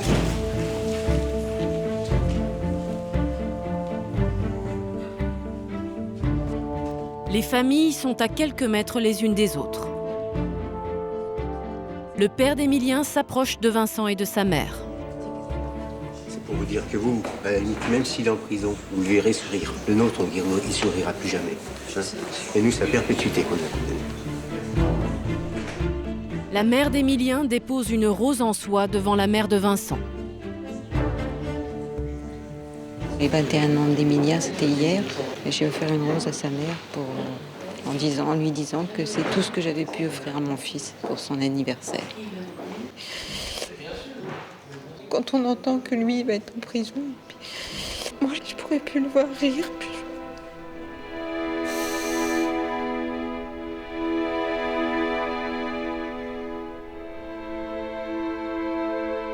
Ça m'a glacé de la tête aux pieds. Et je suis restée pétrifiée. Et je ne savais vraiment pas quelle attitude adopter parce qu'il n'y avait rien à dire. Je l'ai pris comme un geste contre moi en tant que mère. J'ai eu l'impression d'être jugée en même temps que lui. Il était dépressif, il y avait des hauts, il y avait des bas, et là, il était dans une période basse. Le tribunal, levez-vous. Vous vous sentez coupable? Coupable, non, mais un peu responsable de ne pas avoir vu à temps qu'il allait si mal. C'est au tour de l'avocate de Vincent de prendre la parole. Monsieur n'est pas celui qui a passé une bonne soirée avec des amis, d'abord au café, on va boire un verre, 2 verres, et après, on va dire « je suis fatigué, je rentre chez moi ». Ce n'est pas celui qui dit « je prends mon véhicule parce que j'ai bu, je prends mon véhicule et je fais ce que je veux parce que la route m'appartient ». Ce n'est pas ça la réalité de monsieur. Il est seul. Cette solitude, cette dépression qui existe autour de lui, il sait qu'il la calme par l'alcool. Dans tout état de cause, il n'a pas, au moment où il boit, l'intention de prendre son volant. Il boit chez lui comme la loi l'autorise. À ce moment-là, il ne s'expose pas. Il ne se met pas dans un comportement à risque. Il est chez lui. Et puis, il va aller se coucher, sachant que le lendemain matin, il a décidé d'aller aider des amis qui vont déménager. Donc, monsieur n'est pas quelqu'un qui considère que l'autre n'existe pas. Monsieur le procureur vous demande 5 ans, donc 4 ans d'emprisonnement ferme. Quel est le sens, à part l'exemplarité, de cette détention? Je pense que le véritable sens, c'est que celui-ci poursuive son traitement, que celui-ci travaille pour indemniser les victimes. C'est une sanction énorme, parce que sa vie durant, monsieur, le poindre centime qu'il gagnera pourront être appréhendés par la compagnie d'assurance qui se fera rembourser des sommes qu'elle aura tout à fait légitimement versées aux victimes. Parce que c'est ça, sa réalité. La compagnie d'assurance, elle dénie sa garantie. Est-ce que chaque conducteur le sait? Que aussi, alors qu'on paye des assurances, que aussi on se croit assuré pour tout, et bien finalement, lorsque l'on a commis un accident d'état alcoolique, on n'a pas la garantie. Est-ce que ce n'est pas un élément d'appréciation de la sanction? Merci, maître. Qu'est-ce que vous pouvez dire pour votre défense? Vous devez avoir la parole en dernier. Ma foi, j'ai rien à ajouter. Bien, l'audience est suspendue, le tribunal se retire pour délibérer. Levez-vous.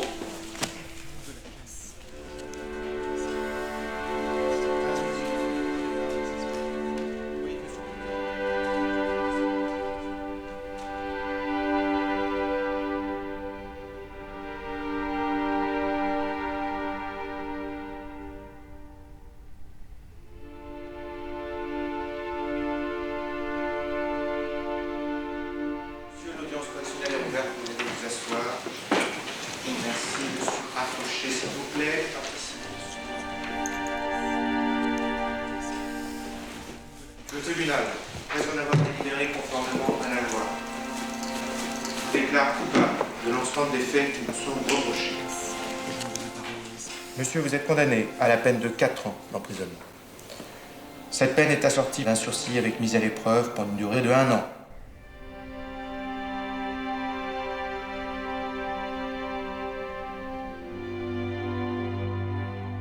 C'est une décision rare. Le tribunal ordonne un mandat de dépôt. Vincent est immédiatement arrêté pour être incarcéré.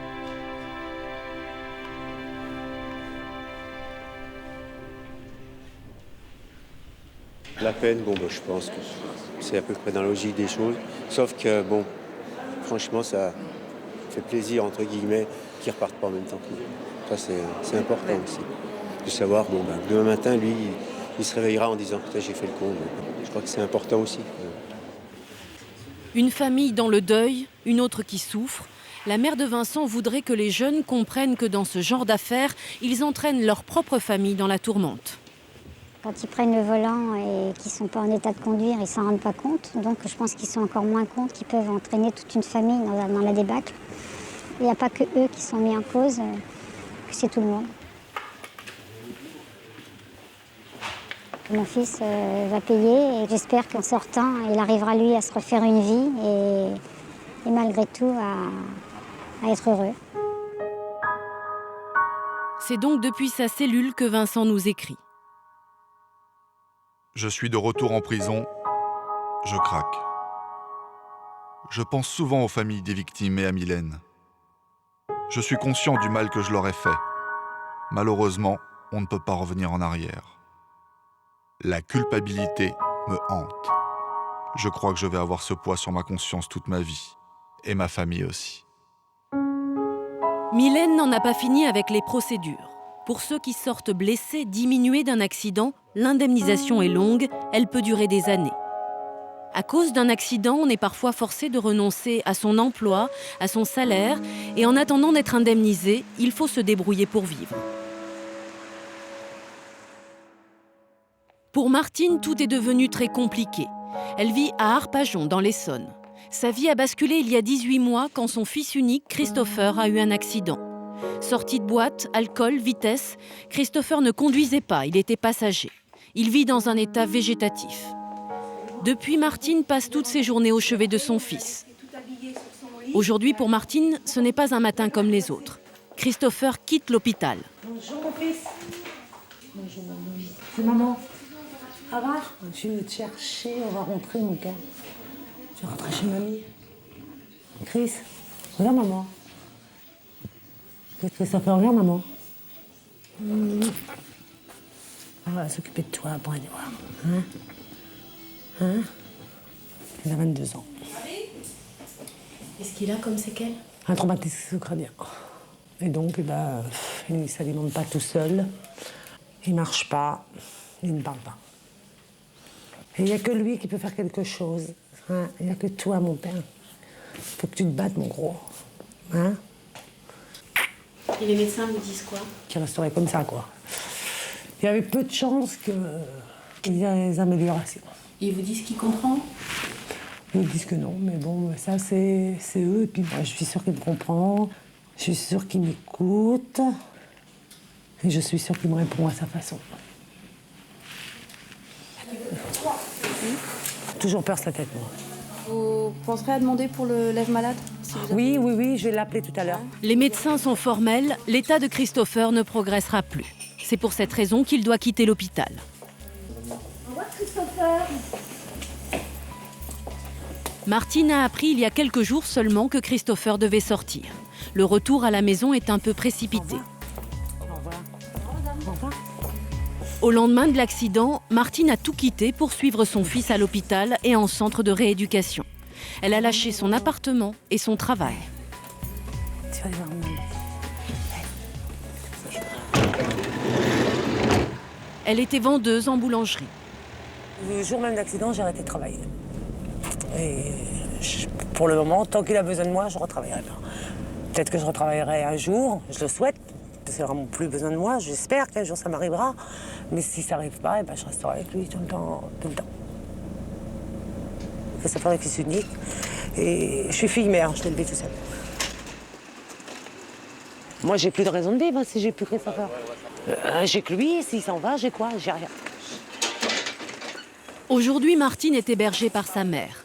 Christopher va donc vivre ici, dans un HLM, au 3e étage, sans ascenseur. Habituellement, il faut 2 ambulanciers pour transporter un malade. Aujourd'hui, ils sont 4 pour faire face aux étages. Martine, elle, est seule. Elle sait qu'elle ne pourra plus promener son fils dans son fauteuil roulant. Une fois dans sa chambre, Christopher ne redescendra plus. À l'intérieur de l'appartement, même les couloirs sont trop étroits.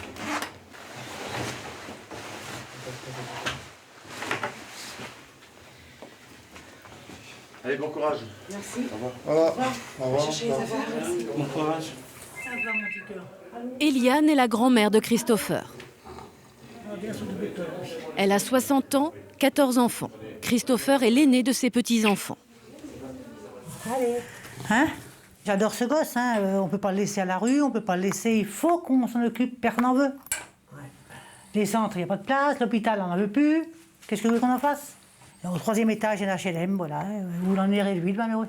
C'est révoltant, mais c'est comme ça. C'est pas vraiment une solution, mais j'en ai pas d'autre. Si ma mère me le prenait pas, on me le mettait n'importe où. Donc, il est hors de question qu'il se retrouve chez des personnes âgées en fin de vie. De quoi vous rêvez maintenant pour lui? Je voudrais bien qu'un jour, il puisse reprendre une douche tous les jours. Il me faut une baignoire adaptée, une salle de bain adaptée. Donc, c'est pas dans un appartement que je vais l'avoir. Pour qu'il ne manque de rien, Eliane et Martine ont sacrifié leur propre confort. J'ai pas d'autre solution. Je dors dans cette chambre avec ma maman, dans son lit avec elle. J'ai 42 ans. Enfin, c'est sa chambre, elle est obligée de donner à Christopher. Pour donner plus de confort à son fils, Martine aimerait trouver un logement en rez-de-chaussée adapté à son fauteuil roulant. À peine Christopher installé, elle va courir les agences immobilières. C'est un de ses frères qui l'accompagne. Nous les suivons en caméra cachée. Bonjour.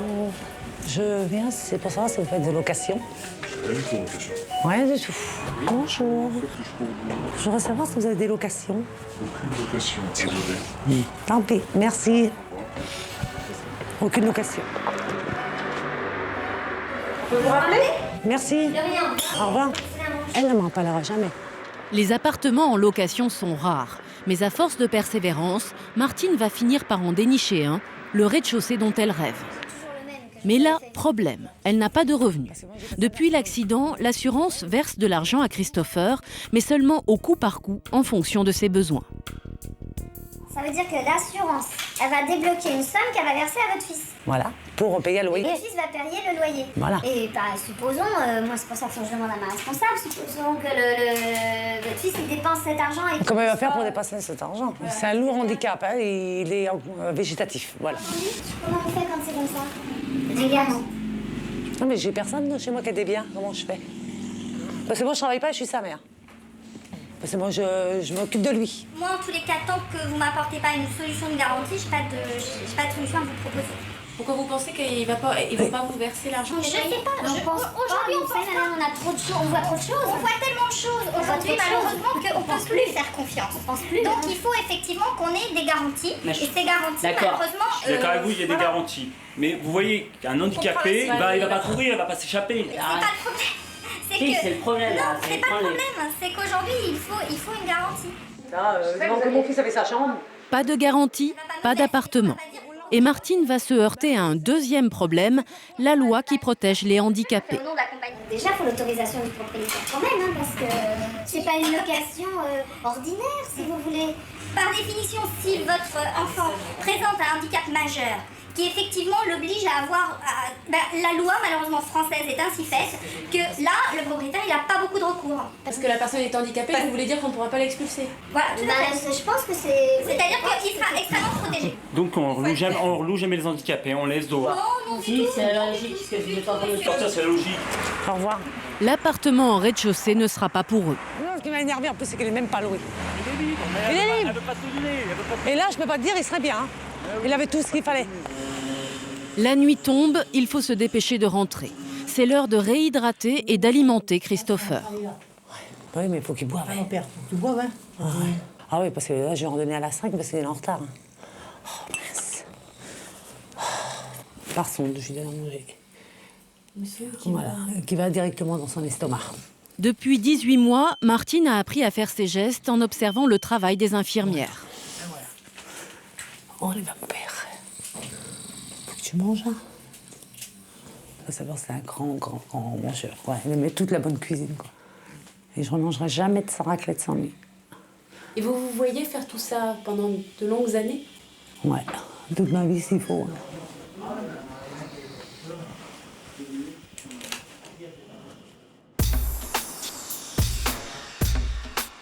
Martine n'est pas au bout de ses peines. Son avocate vient de l'appeler pour lui annoncer une mauvaise nouvelle concernant l'assurance. Alors, je vous confie ça, c'est une lettre que la m'avait écrite où elle dit clairement que Christopher doit aller dans un centre. Autrement dit, l'assurance refuse de payer les loyers d'un appartement pour Christopher. Elle préfère qu'il aille dans un centre pour handicapés, moins coûteux. La présence de Madame Pelletier n'est plus justifiée. Le cas de Christopher relève de l'institutionnalisation. La position inadmissible et qui me fait vomir est de dire elle n'aurait pas dû récupérer Christopher, il devait rester en centre, sa mère n'a pas à être là. Moi je sais pourquoi, parce que ça coûte moins cher et qu'on peut se dire qu'en centre il aurait peut-être attrapé une infection nosocomiale qui l'aurait envoyé à Patré. Autant d'économies pour l'assureur. Bah, mettez-le à votre nom. Plus question de tractation à l'amiable. L'avocate décide d'entamer une procédure judiciaire pour obtenir l'argent de l'assurance. L'issue ne fait aucun doute, parce que la justice est proche des victimes et elle est juste dans ce domaine, c'est-à-dire que Christopher aura droit à ses tierces personnes, à sa maison, à son matériel, à tout ce dont il a besoin, plus son indemnisation. Néanmoins, le seul écueil, si vous voulez, d'être obligé de saisir la justice, c'est la lenteur judiciaire. Voilà. C'est la grande force de l'assureur. Il se dit, comment va faire Madame Pelletier? Elle va pas pouvoir attendre 1 an et demi les audiences, et peut-être qu'elle va accepter de remettre son fils dans un centre. En un mot, l'assureur essaye de jouer la montre. Pour gagner du temps, l'avocate va utiliser une procédure d'urgence, le référé, pour obtenir au plus vite de quoi payer quelques mois de loyer. En attendant, Martine poursuit sa recherche de logement avec sa sœur Karine. Karine occupe justement un appartement en rez-de-chaussée. Elle propose de le céder à Martine contre un autre logement libre dans le même immeuble. Mais l'office HLM refuse de faire cet échange. Martine vient chercher de l'aide auprès du maire de sa commune. Bonjour. Bonjour. Ça va? Ça va et vous? Bonjour. Alors, vous en êtes où? Eh bien, toujours au même point. Asseyez-vous, je vous en prie. Vous pourriez céder votre rez-de-chaussée pour et prendre le 3e. Donc, vous pourriez avoir un échange, ça arrangerait tout, mais le bailleur vous dit que cet échange n'est pas possible. Et pourquoi? On n'en sait rien. Allô? Madame le maire appelle le directeur de l'office HLM. À nouveau pour ce problème de Madame Pelletier. Oui. Est-ce que ses revenus lui permettent d'être locataire? Est-ce qu'elle respecte les critères d'attribution? J'en ai aucune. Alors, tout sera au nom du fils. Et ça ne sera pas au nom de Madame Pelletier, puisque c'est l'assurance qui paie. Oui, c'est ça qui m'embête, c'est que moi je ne sais pas si réglementairement... Voilà, c'est comme les agences, toujours le même système. ...fournir pour monter un dossier d'attribution soit conforme. Mais bon, qui m'envoie les documents, on va regarder. Si il y a un logement libre, on tâchera de régler ça le plus rapidement. Alors je dis que ça sera dans le courant de la semaine prochaine. Hein. Bon, écoutez, je vous remercie de tout ce que vous faites et de tout ce que vous allez faire. Voilà, merci, au revoir. Merci, madame. Au revoir. Bon, je pense que la semaine prochaine, on devrait avoir enfin un déroulement heureux. Une semaine plus tard, Martine et Karine reviennent donc à la mairie. Les HLM ont donné leur réponse. Il n'y a pas actuellement de logement disponible de type F3, F4. Le seul logement libre de ce type est en cours d'attribution. Pas de chance, le logement libre était déjà réservé. Alors Alors hier, ils n'étaient pas loués, les appartements, aujourd'hui, ils sont loués. Donc ils ont dû être loués cette nuit. Faut dire, la vérité, c'est des handicapés, je crois qu'ils gênent. Je me demande si vraiment ça intéresse quelqu'un, le problème à Christopher. Ça se demandait quand même. On dirait qu'on est en train de demander l'aumône. Ça me prend la tête, tu vois. Et franchement, la Karine, je suis à bord des nerfs. Je sens que je pète un câble. Il arrive un moment où tu pètes un câble. Je le sens. On dit qu'un logement, après il n'y en a plus, après il y en a un, après il n'y en a plus.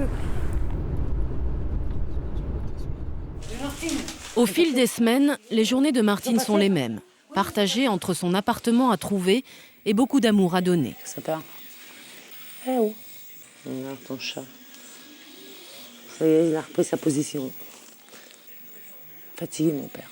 On va te laisser te reposer un petit peu. Hein? Tes yeux rouges. Entends ce que je te dis. Je t'adore.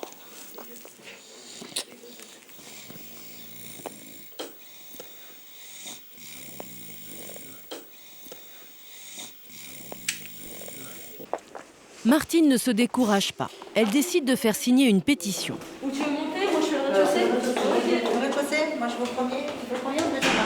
Je vais au deuxième. Bonsoir. Bonsoir.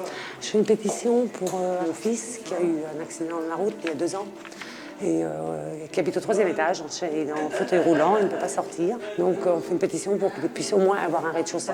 Merci beaucoup. Au revoir. C'est pour Christopher. Oui. C'est pour qu'il ait le droit à un logement comme tout le monde. Tu connais Christopher? Oui. C'est ce qui est arrivé? Oui. Merci. Allez, bonne soirée. Dans le quartier, tout le monde la soutient. Il n'y a personne au 4e. Quand elle aura recueilli 500 signatures, Martine ira les déposer en mairie dans l'espoir de débloquer la situation. Mais le combat de Martine est loin d'être gagné. Madame le maire elle-même avoue son impuissance. La commune ne possède aucun logement. Elle a des droits sur des logements, mais qui ne lui appartiennent pas, qui appartiennent aux bailleurs. Nous les attribuons, mais il faut que le bailleur soit aussi d'accord avec les personnes qu'on leur propose. Eux veulent un document de l'assurance et l'assurance refuse de donner un tel document. Donc on est dans un cercle vicieux, c'est-à-dire le serpent qui se mord la queue. Et donc? Donc pour l'instant, je ne vois pas d'issue. Oh, câlin bébé. Aujourd'hui, Martine ne tire pas les rois. La galette, c'est pour fêter les 23 ans de Christopher. Il y va dans sa chambre, Titi. Hein. Il est là, t'aimer, mon père. Là, il est 5 heures, là, t'aimer. Anniversaire, mon cœur. Mmh.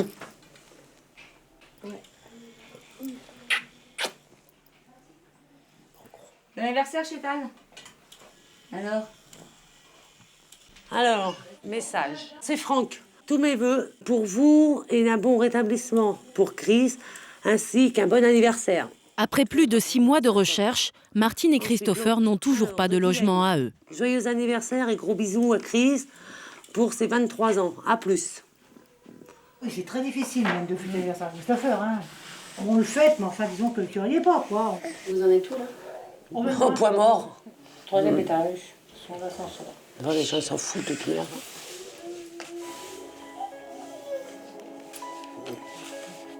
Ça les concerne pas, alors.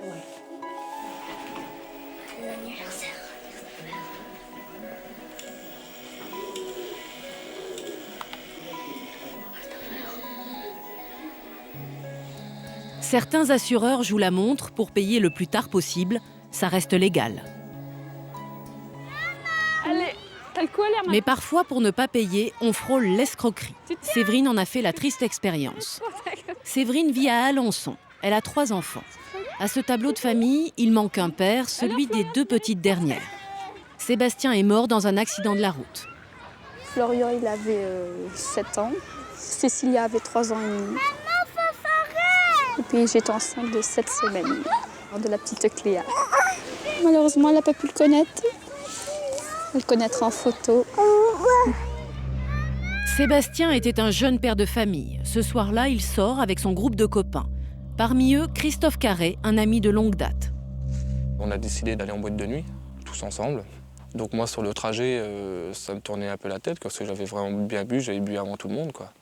Donc j'ai dit à mon copain William de me remonter chez moi parce que j'étais incapable de marcher. J'étais ivre. Et donc William m'a remonté chez moi, m'a couché et ils sont partis, quoi. Ils partent sans Christophe, mais en empruntant sa voiture. William prend le volant. Sur la route du retour, c'est l'accident. 2 morts, dont Sébastien, le compagnon de Séverine. En plus du drame et du deuil, Séverine se retrouve sans argent. Elle ne travaille pas, c'est Sébastien qui faisait vivre sa famille. Du jour au lendemain, elle n'a plus rien. À Paris, des avocates sont en charge de ses droits. Procédure classique, elle demande en urgence une somme d'argent à l'assurance pour Séverine et ses enfants. En principe, il ne devait y avoir aucune difficulté puisque Sébastien était passager transporté dans un véhicule qui était assuré. Il n'avait aucune responsabilité possible dans l'accident. Donc, il ne devait y avoir aucun débat. Mais l'assureur avance un argument inattendu. L'avocat de la compagnie d'assurance a indiqué qu'on devait s'interroger sur la question de savoir si le véhicule dans lequel Sébastien se trouvait n'avait pas été volé par notamment Sébastien et ses autres compagnons, puisqu'effectivement le véhicule appartenait à M. Carré qui avait fait le choix de rester à son domicile. Si Sébastien et ses copains ont volé la voiture, la situation change du tout au tout. Le dossier devenait épineux du point de vue de l'indemnisation, puisque le Code des assurances prévoit que les auteurs d'un vol ou les complices d'un vol, ainsi que leurs ayants droit, ne sont pas couverts pour les dommages qu'ils ont subis. Ça signifiait pour la famille de Sébastien qu'à partir du moment où le propriétaire du véhicule déclarait qu'on lui avait volé son véhicule et que Sébastien pouvait donc se retrouver complice de ce vol, aucun des ayants droit de Sébastien n'avait plus dès lors de droit à indemnisation. 0. Pour Séverine, la sanction est immédiate. Aucune somme d'argent ne lui est versée. Fais attention avec ton ballon parce qu'il y a des routes là. T'attends pour traverser, Cécilia. On traverse. Au lendemain de l'accident, elle se retrouve seule avec ses 2 enfants, enceinte du 3e, avec 300 € d'allocation par mois et la mémoire de son compagnon souillé. J'en ai pas du tout. Vous avez ressenti de la colère, une grosse colère. Je me suis retrouvée en pleurs quand j'ai reçu le courrier parce que je m'y attendais pas du tout, quoi. C'est un choc énorme, quoi. D'être accusé de vol alors que il a jamais fait ça.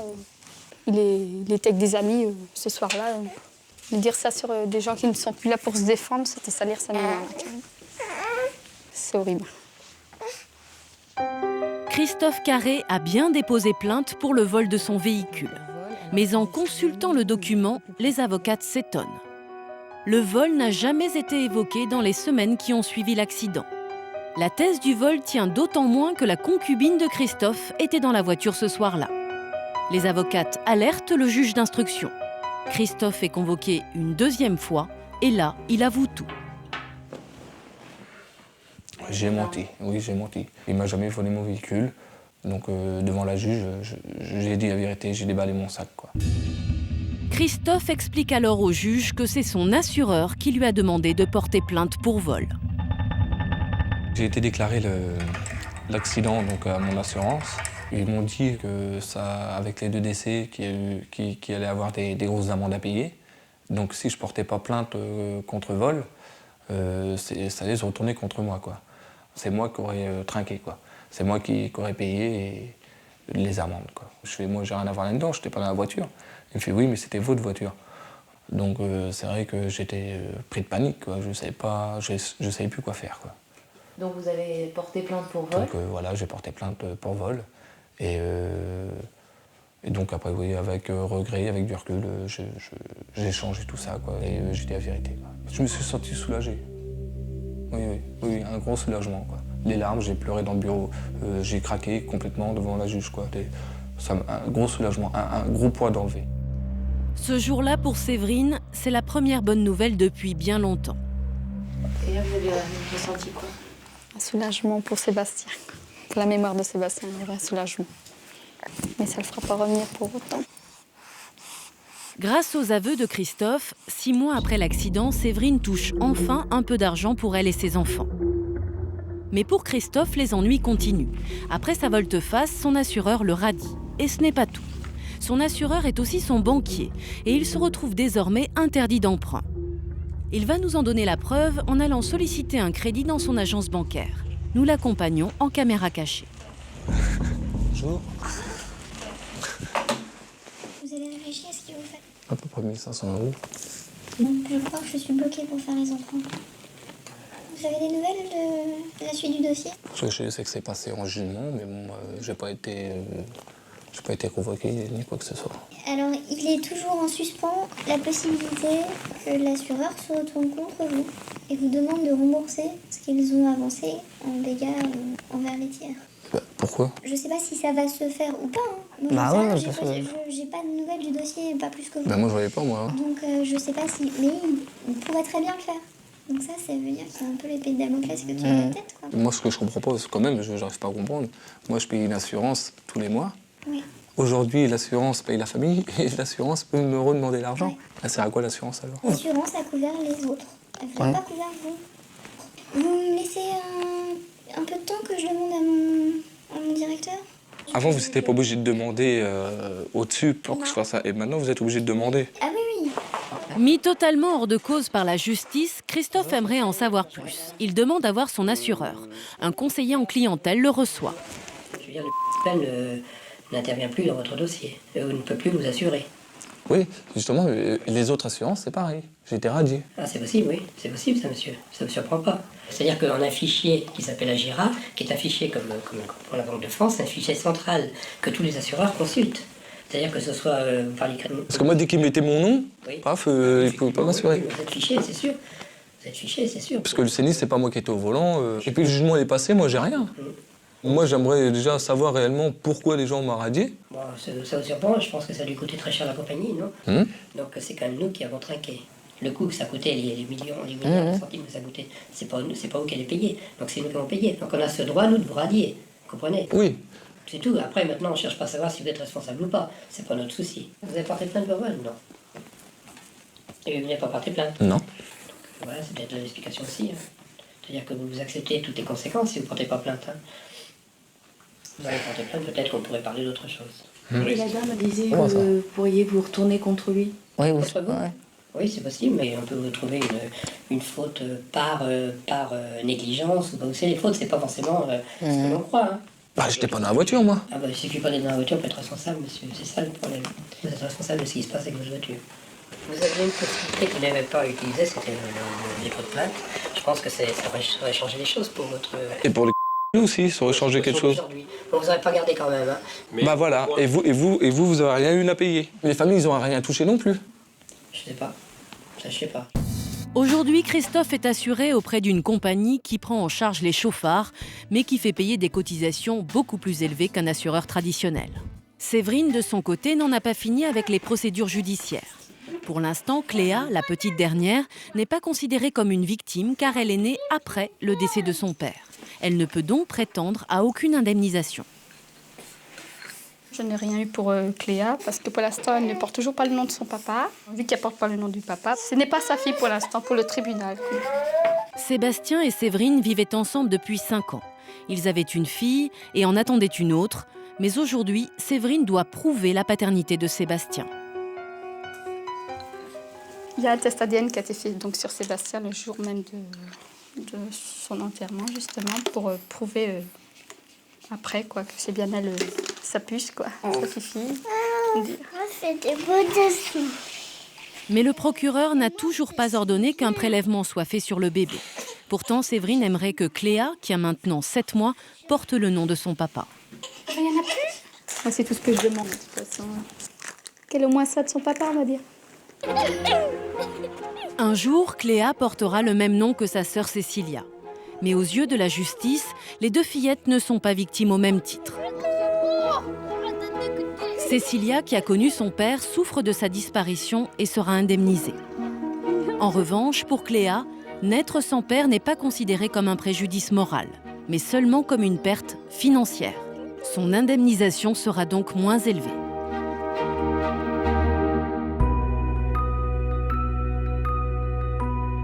Nous avons retrouvé Mylène 2 mois après le procès. C'est un grand jour pour elle. Comme 700 000 jeunes cette année, elle va passer son permis de conduire. 13 mois après l'accident, elle tente de vaincre ses peurs. J'ai les jambes qui tremblent en fait, c'est ça le truc. J'avais peur de la route et c'est déjà aller contre ma peur. J'ai franchi un cap et j'aimerais vraiment aller jusqu'au bout et réussir au moins pour mon fiancé. C'est lui qui me poussait à conduire, c'est lui avec qui j'ai conduit la première fois et l'avoir, ce sera vraiment une victoire. C'est vraiment une chose qui me tient à cœur. Ça m'aidera à avancer dans mon chemin, quoi. Ça fait 1 an que je me bats, que je passe des examens, comme mon bac. Et c'est vrai, la réussite me dit que je suis vivante et que j'ai encore mes capacités à pouvoir réussir certaines choses. Donc si j'ai le permis, avec toutes mes peurs de la route, là, ça c'est vraiment vaincre mes fantômes. Après 3/4 d'heure de conduite, Mylène est de retour. Voilà Mylène, c'est officiel. Tu as ton permis. C'est sûr? Dis donc, ah oui, je suis sûre Mylène, je suis sûre. Je te renverrai un courrier téléguidé, commandé, tout ce que tu veux, c'est sûr, c'est bien. C'est bien.